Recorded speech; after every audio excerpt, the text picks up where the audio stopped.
गंज गढ़वैया, मुंदरी मुंशीगंज से लैहा।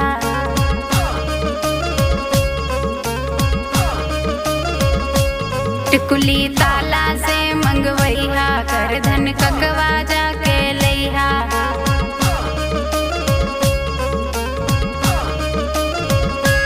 महाकौआ गजरा हो, महाकौआ गजरा गरथलिया से लाई देत्या, सरधा पुराई देत्या ना। सड़िया साईगढ़ से राजा झीली आई देत्या, मन सा पुराई देत्या ना।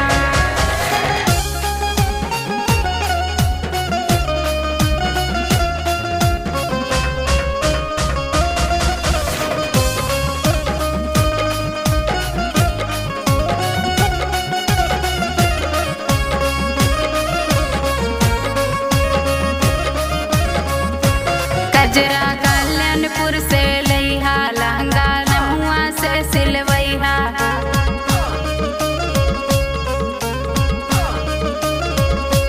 सिकड़ी सैनीपुर से